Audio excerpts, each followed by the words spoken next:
Relatos de un peregrino ruso, quinto relato. El anciano. Un año había transcurrido desde que vi al peregrino por última vez, cuando al fin un suave golpe en la puerta y una voz suplicante anunciaron la llegada de ese piadoso hermano, a quien le aguardaba una cordial bienvenida. Entra, querido hermano, y demos juntos gracias a Dios por haber bendecido tu camino y haberte traído de vuelta. El peregrino. Alabanza y gracias sean dadas al Padre que está en los cielos por su generosidad en todas las cosas, a las que ordena según su mejor parecer y siempre para el bien de nosotros, peregrinos y extranjeros en tierra extraña. He aquí este pecador que os dejó el año pasado y a quien la misericordia de Dios ha creído digno de ver y de oír de nuevo vuestra jubilosa bienvenida.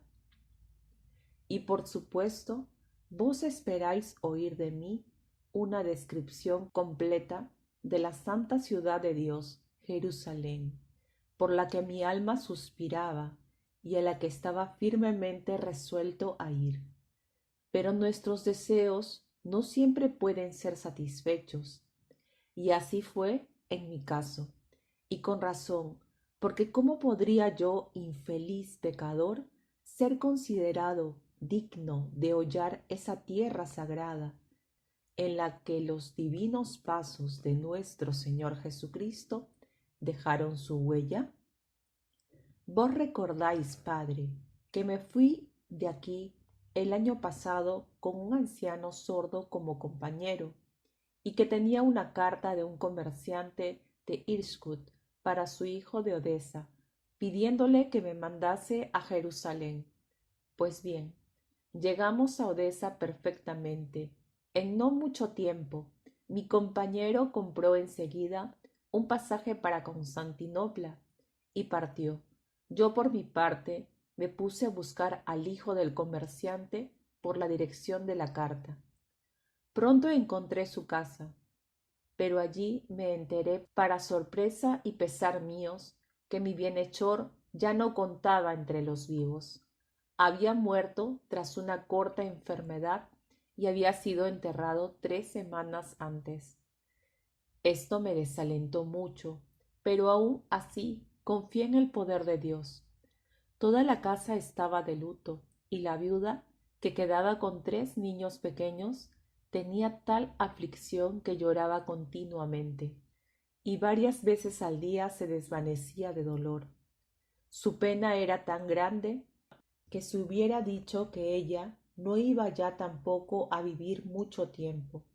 A pesar de todo, en medio de todo esto, ella me recibió amablemente, aun cuando en tal estado de cosas no podía mandarme a Jerusalén, pero me pidió que me quedase con ella unos 15 días, hasta que su suegro viniese de Odessa, tal como lo había prometido, para poner en orden los asuntos de la desamparada familia.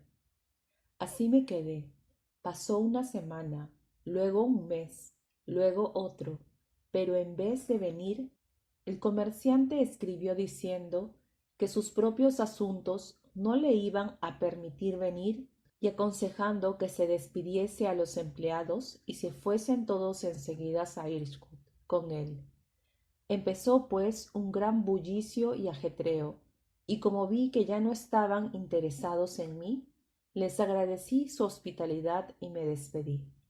Una vez más partí errante por Rusia. Yo pensaba y pensaba, ¿a dónde ir? Y al fin decidí que primero iría a Kiev, donde no había estado desde hacía muchos años. Partí pues para allí. Naturalmente al principio me disgusté por no haber podido realizar mi deseo de ir a Jerusalén, pero reflexionando vi que ni tan solo esto había sucedido sin la providencia de Dios, y me tranquilicé con la esperanza de que Dios, amante de los hombres, aceptaría la intención por el acto y no dejaría que mi infeliz viaje fuera falto de edificación y provecho espiritual.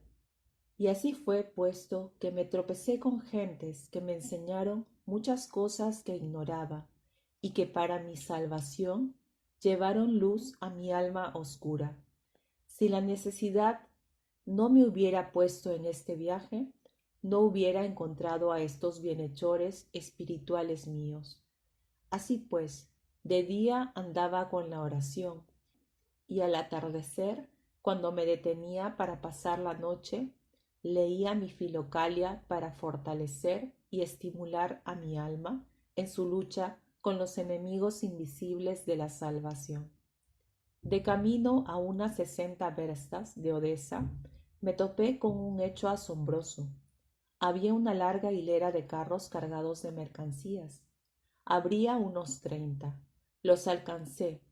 El conductor de delante, que era el guía, andaba al lado de su caballo, y los demás le seguían en grupo a cierta distancia. La ruta pasaba por una laguna que era atravesada por una corriente, y en la cual el hielo quebrado de la primavera remolineaba y se apilaba en las orillas con un ruido horrible. De repente, el primer conductor, un hombre joven, detuvo su caballo, y toda la fila de carros que iba detrás tuvo que hacer alto también. Los otros conductores acudieron corriendo hacia él y vieron que había comenzado a desnudarse.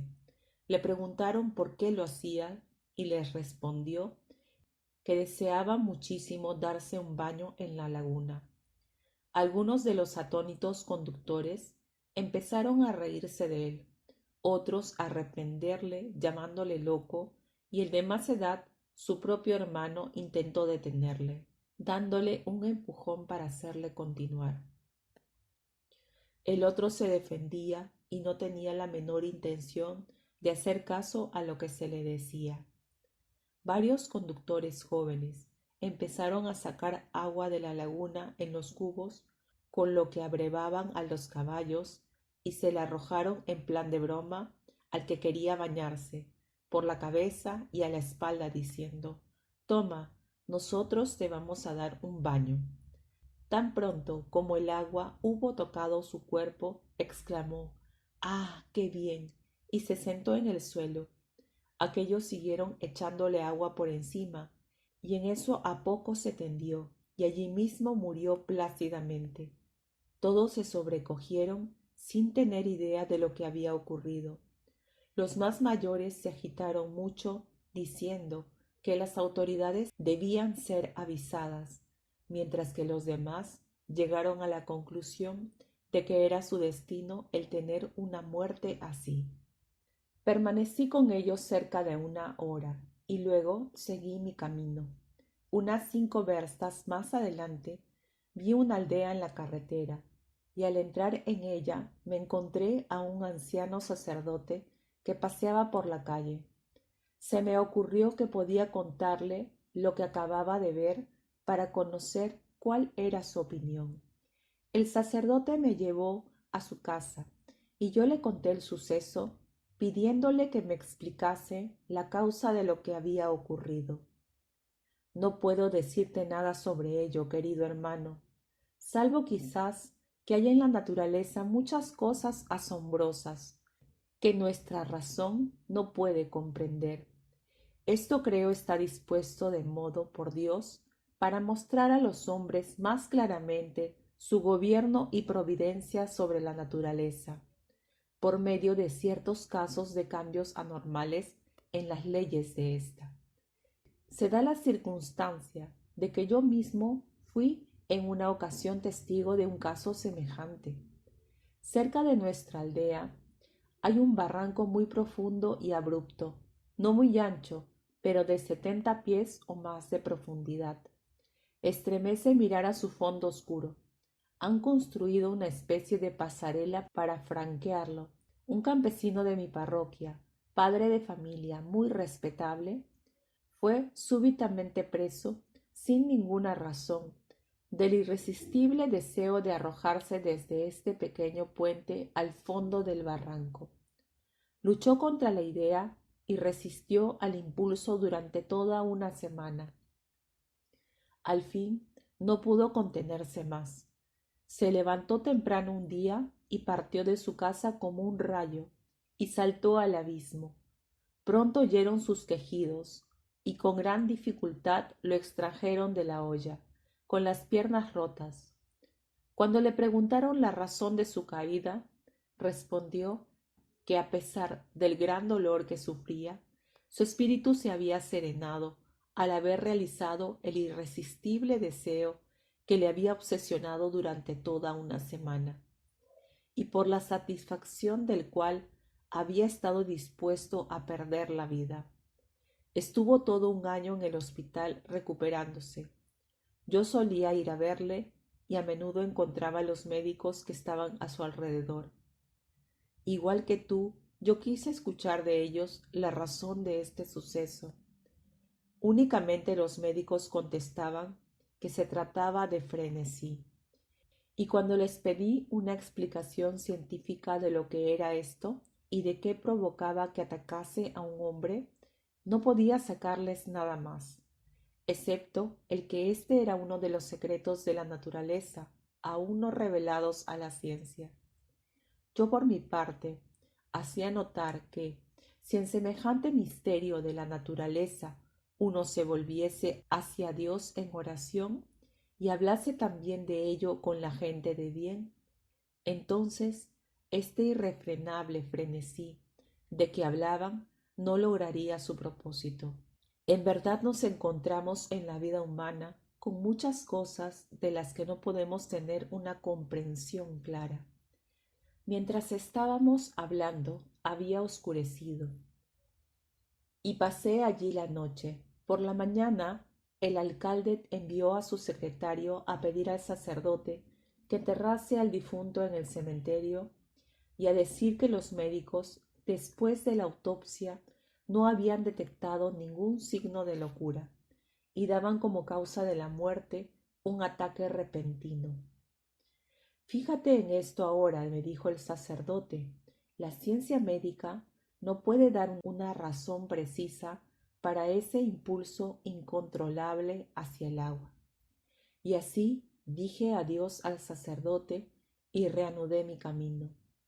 Después de que hube viajado varios días y sintiéndome bastante fatigado, llegué a una ciudad comercial de considerables dimensiones llamada Bielaya Techerkov. Como la tarde estaba cayendo, me puse a buscar alojamiento para la noche. En el mercado me tropecé con un hombre que parecía ser también un viajero. Hacía indagaciones por las tiendas sobre la dirección de cierta persona que vivía en el lugar. Cuando me vio, vino hacia mí y dijo: «Pareces también un peregrino, así que vayamos juntos a encontrar a un hombre llamado Ebreinov, que vive en esta ciudad. Es buen cristiano y dirige una espléndida posada donde acoge a los peregrinos. Mira, tengo anotado algo acerca de él». Yo consentí de buena gana y pronto hallamos su casa. Aunque el posadero no estaba en casa, su esposa, una amable anciana, nos recibió muy cariñosamente y nos ofreció una pequeña buhardilla retirada en el desván.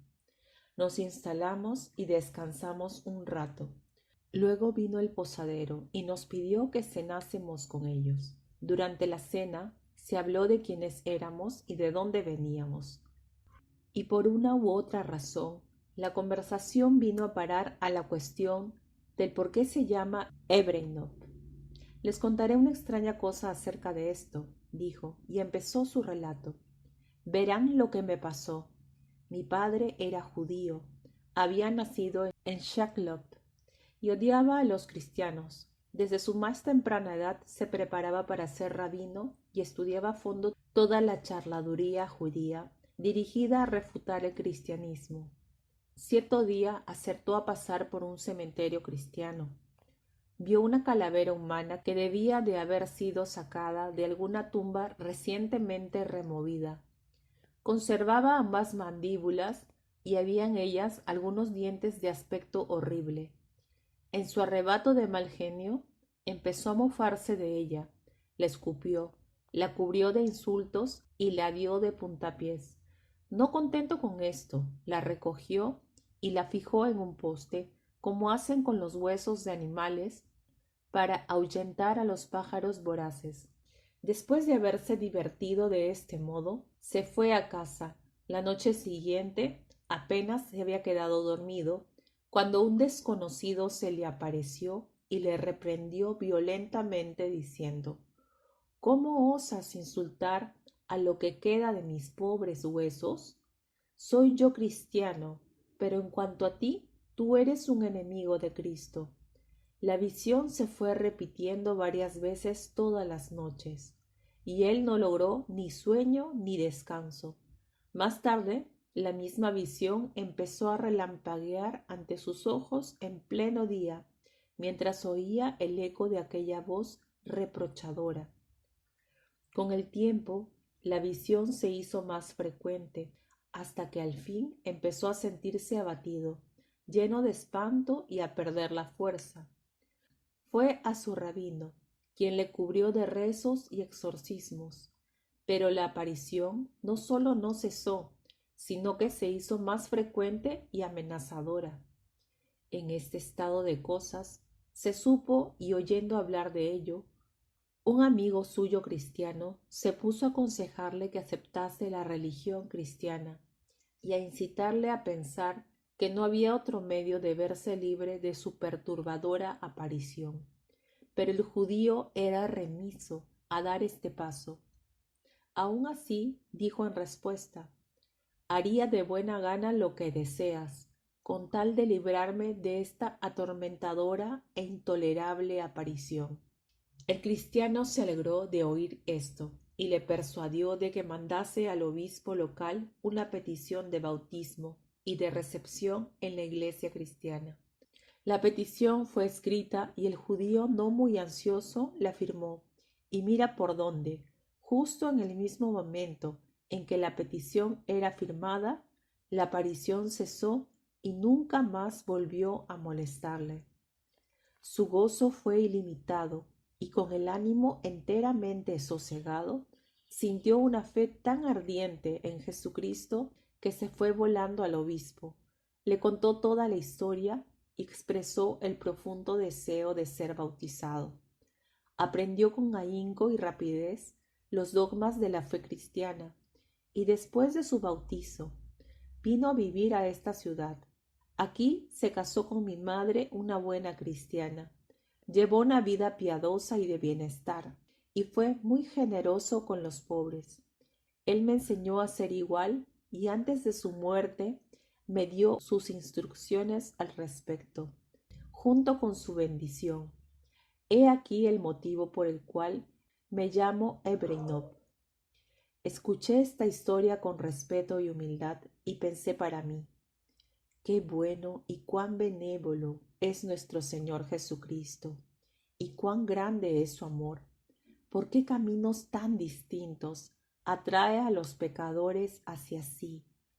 ¿Con qué sabiduría emplea cosas de poca importancia para conducir hacia las cosas grandes? ¿Quién podría haberse imaginado que el juego malévolo de un judío con unos huesos sin vida habría de llevarle al acontecimiento verdadero de Jesucristo, y había de ser el medio para conducirle a una vida piadosa? Después de cenar, dimos gracias a Dios y a nuestro anfitrión, y nos retiramos a nuestra buhardilla. No queríamos irnos a la cama todavía, así que nos pusimos a conversar. Mi compañero me contó que era un comerciante de Mogilev, que había pasado 2 años en Besarabia como novicio en uno de los monasterios de allí, pero solo con un pasaporte que expiraba en fecha fija. Iba ahora de vuelta a casa para obtener el consentimiento de la Corporación de Comerciantes a su entrada definitiva en la vida monástica. Aquellos monasterios me satisfacen, dijo, por su orden y su constitución, y por la vida rigurosa de los muchos piadosos ancianos que allí viven.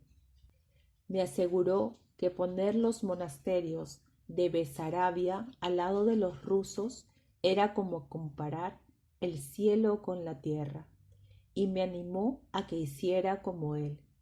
Mientras hablábamos de estas cosas, trajeron a un tercer huésped a nuestra habitación. Se trataba de un suboficial del ejército que volvía ahora a casa de permiso. Vimos que estaba muy cansado del viaje. Dijimos juntos nuestras oraciones y nos acostamos. A la mañana siguiente estábamos en pie temprano, preparándonos para el camino, y solo queríamos ya ir a dar las gracias a nuestro posadero, cuando de pronto oímos las campanas que llamaban a maitines. El comerciante y yo nos pusimos a considerar lo que haríamos. ¿Cómo partir sin ir a la iglesia después de haber oído las campanas? Mejor sería quedarnos a maitines, rezar nuestras oraciones en la iglesia y marchar así luego con más alegría. Una vez decidido así, llamamos al suboficial, pero éste dijo: ¿Qué objeto tiene ir a la iglesia mientras estás de viaje? ¿Qué saca Dios con que vayamos? Vayamos a casa y ya rezaremos luego nuestras oraciones. Ustedes dos vayan si quieren. Yo no voy a ir. Para cuando hayan asistido a Maitines, yo ya estaré a unas 5 verstas de aquí, y quiero llegar a casa lo antes posible. A esto el comerciante dijo: Tenga cuidado, hermano, no vaya tan deprisa con sus proyectos hasta conocer cuáles son los planes de Dios. Nosotros fuimos a la iglesia, pues, y él emprendió el camino. Nos quedamos a maitines y también a la misa. Luego volvíamos a nuestra buhardilla para preparar nuestras alforjas para la marcha. Cuando, ¿qué vemos sino a nuestro posadero trayendo el samovar? ¿A dónde van?, dijo. Han de tomar una taza de té. Sí, y comer con nosotros también. No podemos dejarles ir hambrientos. Nos quedamos, pues. No habíamos estado sentados junto al samovar ni media hora cuando de pronto vemos a nuestro suboficial entrando corriendo sin resuello. Vengo a ustedes con pena y con alegría a la vez. ¿Cómo es eso?, le preguntamos. Y esto es lo que dijo. Cuando los dejé y partí, pensé en entrar en la taberna para cambiar un billete y tomar algo al mismo tiempo, para así poder proseguir mejor. Y así lo hice, y después de coger el cambio y beber algo, me fui volando. Cuando había hecho unas 3 verstas, se me ocurrió contar el dinero que el hombre de la taberna me había dado. Me senté al borde del camino, saqué mi portamonedas y lo examiné, sin novedad. Luego de repente descubrí que mi pasaporte no estaba, solo algunos papeles y el dinero. Me asusté tanto como si hubiera perdido mi propia cabeza. En un instante vi lo que había ocurrido. Sin duda, se me había caído al pagar en la taberna. Tenía que volver enseguida. Corrí y corrí. Otra idea espantosa se apoderó de mí. ¿Y si no está allí? Esto significaría problemas. Me precipité al hombre de detrás del mostrador y le pregunté. No lo he visto, dijo. Qué desaliento. Busqué de un lado para otro. Examiné por otras partes donde quiera que hubiese estado, y ¿qué creen? Tuve la suerte de encontrar mi pasaporte. Allí estaba, aún doblado en el suelo, entre la paja y los desperdicios, todo pisoteado. Gracias a Dios. Me alegré, se lo aseguro. Era como si me hubiesen quitado un gran peso de encima. Por supuesto, estaba sucio y cubierto de barro, lo bastante como para ganarme un coscorrón, pero esto no tiene importancia. De todos modos puedo ir a casa y volver sano y salvo. pero vine a contárselos, y lo que es más, a fuerza de correr, en mi sobresalto, se me ha puesto el pie en carne viva con el roce, y ya no puedo andar. Así que he venido a pedirles un poco de ungüento para ponérmelo antes de vendarlo. Ya lo ve, hermano, dijo el comerciante. Esto es por no haber querido escucharnos y venir con nosotros a la iglesia. Quería tomarnos una buena delantera, y por el contrario, aquí está de nuevo y cojo de propina. Yo le dije que no corriera tanto con sus planes. ¿Ya ven que ha parado todo? Era poca cosa el no venir a la iglesia, pero emplear un lenguaje como «¿Qué bien le hacemos a Dios en rezar?». Eso, hermano, estaba mal. Desde luego, Dios no necesita nuestras oraciones de pecadores, pero aun así, en su Espíritu Santo, en su amor por nosotros, le agrada que recemos. Y no es sólo esa santa plegaria que el propio Espíritu Santo nos ayuda a ofrecer, puesto que esto nos lo pide, dice, y despierta en nosotros la que le complace, puesto que esto nos lo pide, cuando dice, permaneced en mí y yo en vosotros, sino que a cada intención, cada impulso, incluso cada pensamiento que va dirigido a su gloria y a nuestra propia salvación, tiene valor a sus ojos, y por ellos la infinita misericordia de Dios concede generosas recompensas.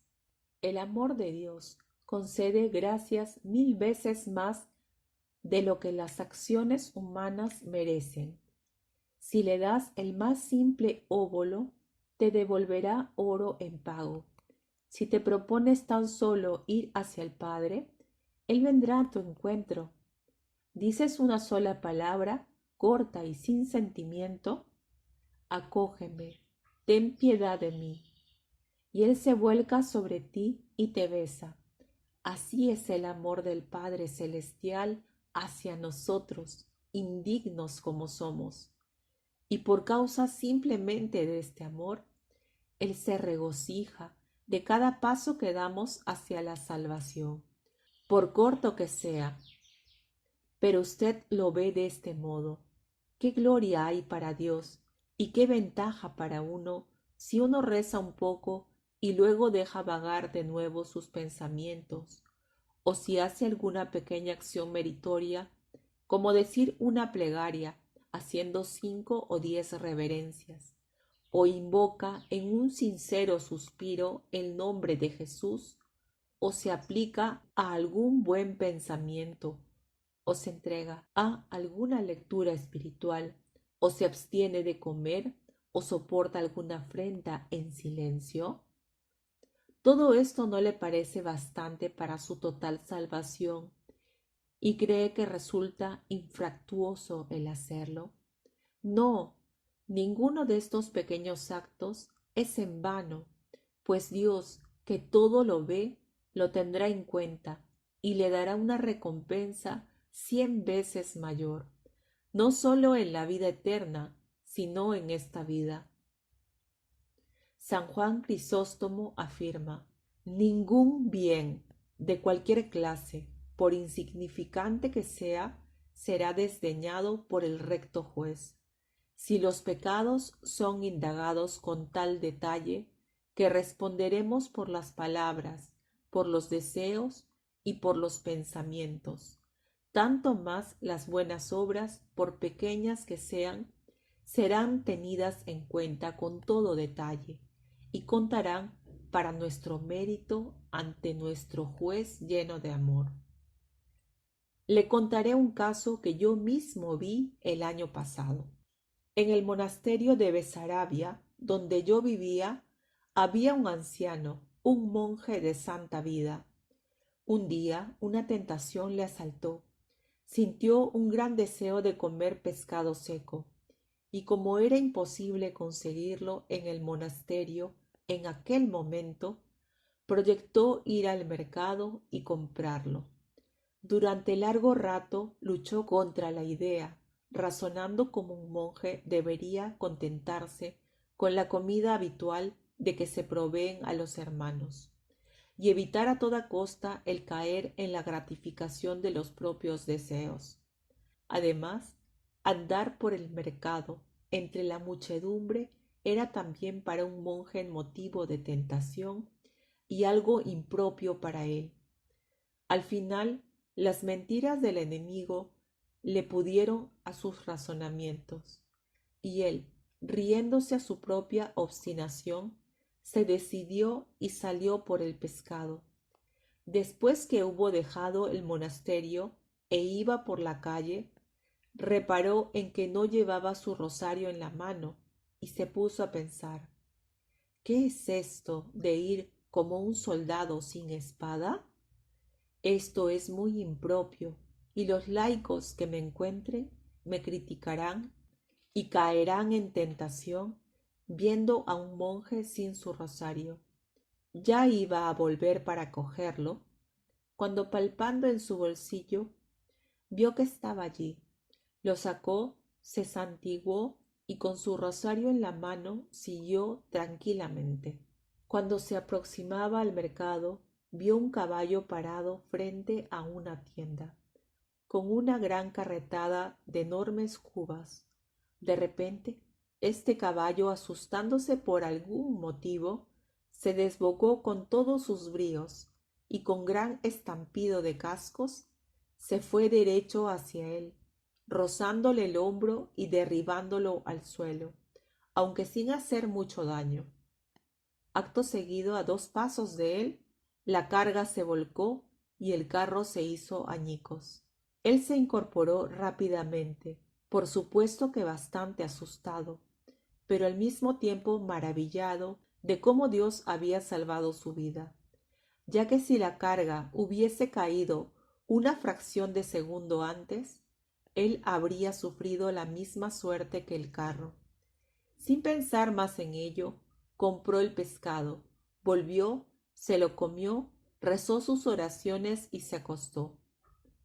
Tuvo un sueño ligero y en el mismo un anciano de aspecto afable, a quien no conocía, se le apareció y le dijo: Escucha, yo soy el protector de esta casa y deseo instruirte para que comprendas y recuerdes la lección que se te ha dado. Fíjate, el débil esfuerzo que hiciste contra el sentimiento de placer y tu negligencia en comprender y en dominarte dieron al enemigo la oportunidad de atacarte.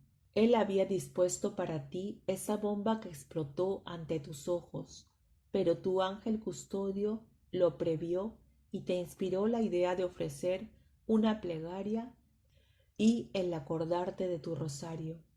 Puesto que prestaste oído a esta sugerencia, obedeciste y la pusiste en práctica. Ello fue lo que te salvó de la muerte. ¿Ves el amor de Dios por los hombres? Su generosa recompensa del menor acto de volverse hacia Él. Diciendo esto, el anciano de la visión desapareció rápidamente de la celda. El monje se postró a sus pies y al hacerlo se despertó, encontrándose no en su cama, sino arrodillado en el umbral de la puerta. Contó la historia de esta visión para el provecho espiritual de mucha gente, entre la que me contaba. Verdaderamente ilimitado es el amor de Dios por nosotros pecadores. ¿No es maravilloso que una acción tan insignificante, si el simple hecho de sacar el rosario del bolsillo y llevarlo a la mano e invocar una sola vez el nombre de Dios, puede dar la vida a un hombre, y en la balanza de la justicia, un instante de invocar a Jesucristo puede pesar más que muchas horas de negligencia? He aquí la verdad, el pago en oro por una minucia.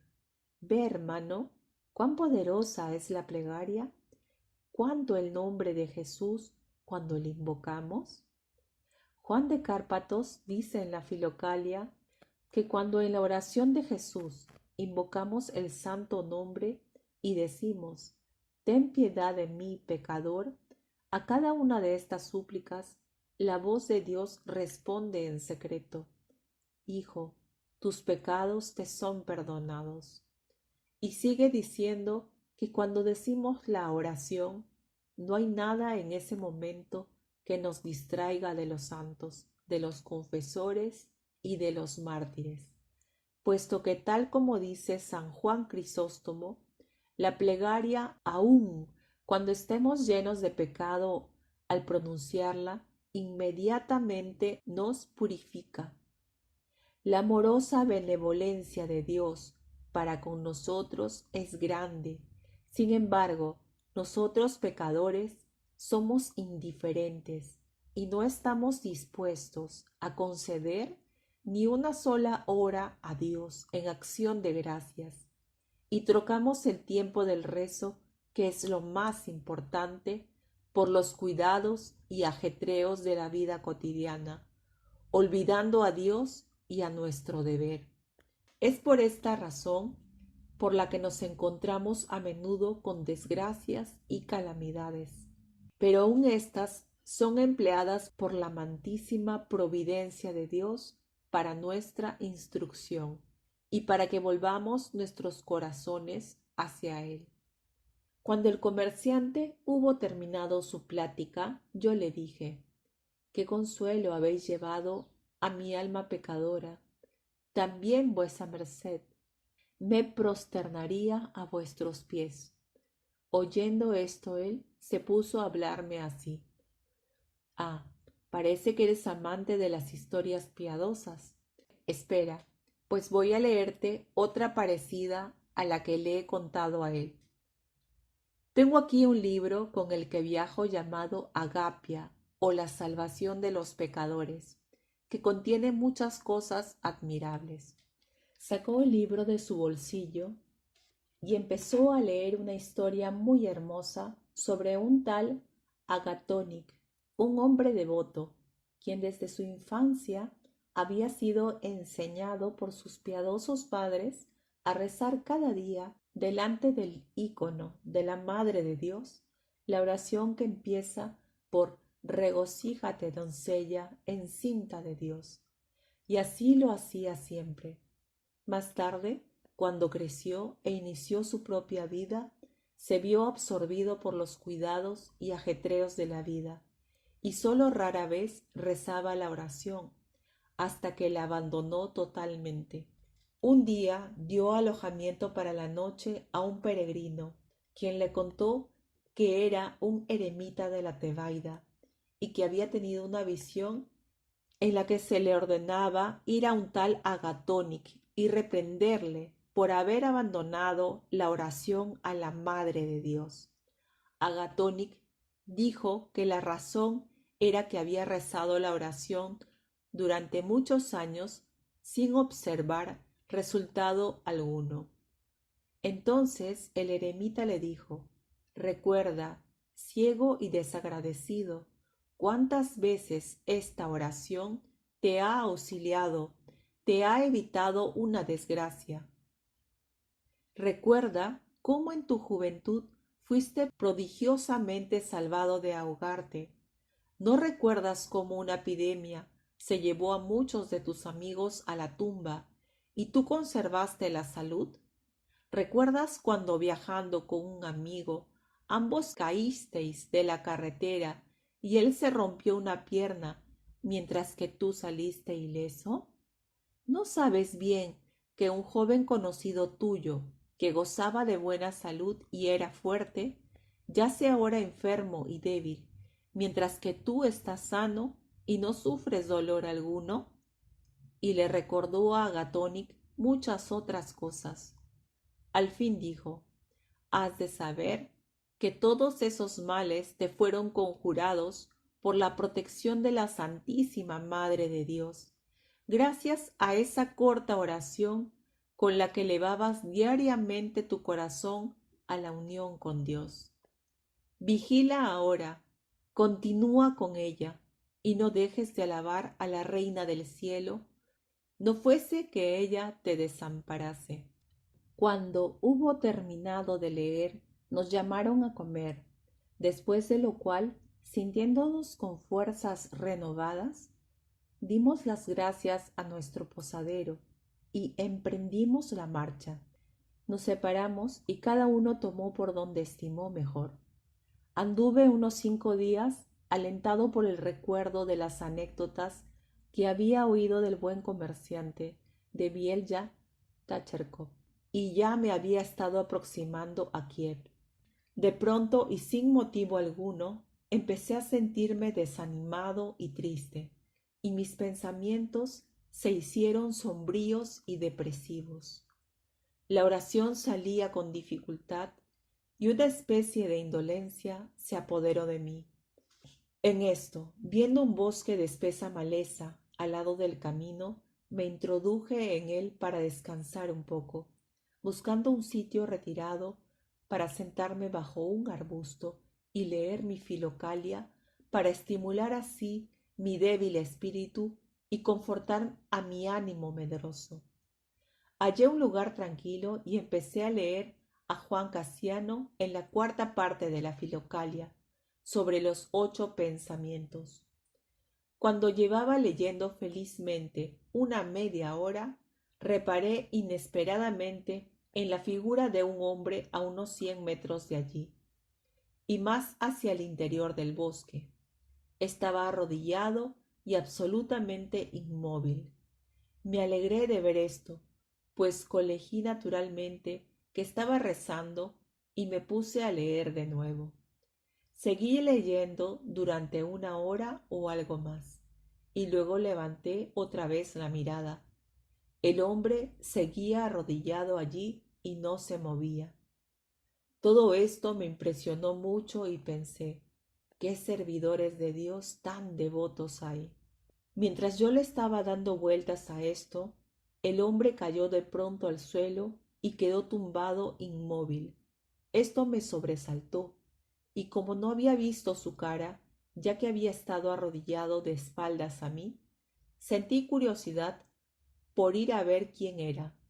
Cuando llegué hasta él, lo encontré durmiendo ligeramente. Era un chico de campo, un mozo de unos 25 años. Tenía un rostro agradable, bien parecido pero pálido. Vestía un caftán de campesino con una soga como cinturón. No había en él nada de particular. No tenía cotomca y ni tan solo un bastón. El ruido de mi llegada lo despertó y se levantó. Le pregunté quién era y me dijo que era un campesino del estado, de la provincia de Smolensk, y que venía de Kiev. ¿Y dónde vas ahora?, le pregunté. Yo mismo no sé a dónde va a conducirme Dios, respondió. ¿Hace mucho que dejaste tu casa? Sí, más de 4 años. ¿Y dónde has vivido todo este tiempo? He estado yendo de santuario en santuario y a monasterios e iglesias. No tenía objeto el permanecer en casa. Soy huérfano y no tengo parientes. Además, tengo un pie lisiado. Voy pues errante por el mundo. Alguna persona temerosa de Dios debe haberte enseñado, según parecer, no ir vagando por ahí, sino a visitar santos lugares, dije. Sí, veréis, respondió. No teniendo ni padre ni madre, yo solía ir de niño con los pastores de nuestra aldea. Y todo transcurrió felizmente hasta que tuve 10 años. Entonces un día traje el rebaño a casa, sin reparar en que el mejor carnero del estorasta no estaba entre ellos, y nuestro estorasta era un hombre malo e inhumano. Cuando llegó a casa aquella tarde y vio que su carnero se había perdido, se precipitó hacia mí con insultos y amenazas. Si yo no iba a encontrar al carnero, juró que me molería a golpes y dijo, te romperé los brazos y las piernas. Sabiendo lo cruel que era, salí tras el carnero, recorriendo los lugares donde el rebaño había pacido durante el día. Busqué y busqué durante más de medianoche, pero no había ni rastro de él por ninguna parte, y era una noche muy oscura además. pues ya se acercaba el otoño. Cuando ya me había adentrado mucho en el bosque, y en nuestra región los bosques son interminables, una tormenta se desencadenó de repente. Parecía como si todos los árboles danzasen. A lo lejos, los lobos comenzaron a aullar. Me entró tal terror que los cabellos se me erizaron. Todo se hacía cada vez más horrible. Tanto es así que estuve a punto de desplomarme de miedo y horror. Entonces caí de rodillas y me santigué, y con todo mi corazón dije: Señor Jesucristo, ten piedad de mí. Tan pronto como hube dicho esto, me sentí absolutamente tranquilo, y como si no hubiese pasado ninguna angustia. Todo mi miedo desapareció, y me sentí tan feliz en mi corazón como si hubiese sido transportado al cielo. Esto me hizo tan dichoso que, bueno, ya no paré de repetir la oración. Aún hoy no sé si la tormenta duró mucho, ni cómo se fue la noche. Cuando levanté la vista, el día ya llegaba y yo aún estaba allí arrodillado en el mismo lugar. Me incorporé tranquilamente y vi que ya no iba a encontrar al carnero, y me fui de casa. Pero ahora todo estaba bien en mi corazón y repetía la oración a más no poder. Tan pronto como llegué a la aldea, el estorasta vio que no había traído al carnero y me apaleó hasta dejarme medio muerto. Me dejó este pie fuera de sitio. ¿Veis? Tuve que guardar cama 6 semanas casi sin poder moverme, a resultas de esta paliza. Todo lo que sabía era que seguía repitiendo la oración, y esto me consolaba. Cuando me recobré un poco, me fui a vagar por el mundo, y puesto que ir dando de empeñones por entre la multitud no me interesaba, a la par que suponía mucha ocasión de pecado, recurrí a ir errante de un lugar santo a otro, y también por los bosques. Así es como he pasado casi 5 años ya. Cuando hube de escuchar esto, mi corazón se alegró de haberme Dios creído digno de encontrar a un hombre tan bueno, y le pregunté: ¿Y te sirves todavía a menudo de la oración? Ya no podría existir sin ella, respondió. Solo con que me recuerde cómo me sentí aquella primera vez en el bosque, es como si alguien me hiciese arrodillar y me pongo a rezar. No sé si mi oración pecadora complace a Dios o no, ya que cuando rezo a veces siento una gran felicidad. El por qué no lo sé. Una ligereza de espíritu, una especie de gozosa inquietud, pero en otros casos siento una melancolía triste y un abatimiento del ánimo. Y a pesar de todo, quiero seguir rezando siempre hasta la muerte. No te aflijas, querido hermano. Todo complace a Dios y sirve a nuestra salvación. Todo, pase lo que pase durante la oración. Así lo dicen los santos padres. Tanto si hay alegría del corazón como tristeza, todo está bien. Ninguna oración buena o mala se malogra ante los ojos de Dios. La alegría y el fervor muestran que Dios nos recompensa y nos consuela por el esfuerzo, mientras que la tristeza y la sequedad indican que Dios nos purifica y nos fortalece el alma, y que por esta prueba salutífera la salva, preparándola en la humildad para el goce de la dicha bendita en el futuro. Como prueba de esto, te leeré algo que escribió San Juan Clímaco. Entonces encontré el pasaje y se lo leí. Lo escuchó hasta el final con atención y le gustó, dándome muchas gracias por ello. Y de este modo nos separamos. Él se marchó derecho hacia lo más profundo del bosque, y yo volví al camino. Seguía mi ruta dando gracias a Dios por considerarme apto, pecador como soy, de recibir tal enseñanza. Al día siguiente, con la ayuda de Dios, llegué a Kiev. Lo primero y más importante que quería hacer era ayunar un poco y confesarme y comulgar en esta santa ciudad. así que me detuve cerca de los santos, ya que así era más fácil para ir a la iglesia. El bueno de un cosaco me acogió, y como él vivía solo en su cabaña, encontré allí paz y tranquilidad. Al cabo de una semana, en la que me había preparado para la confesión, me vino a la cabeza que debería hacerla, cuanto más detallada mejor. Así que me puse a traer el recuerdo y a repasar por completo todos los pecados desde mi juventud en adelante, y con el fin de no olvidar ninguno, puse por escrito y con todo detalle todo lo que pude recordar. Llené con ello una gran hoja de papel.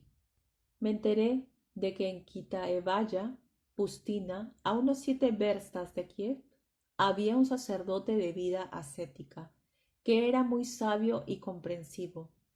Quienquiera que acudiese a él en confesión, encontraba un ambiente de tierna compasión, y se marchaba con enseñanzas para su salvación y desahogo de espíritu.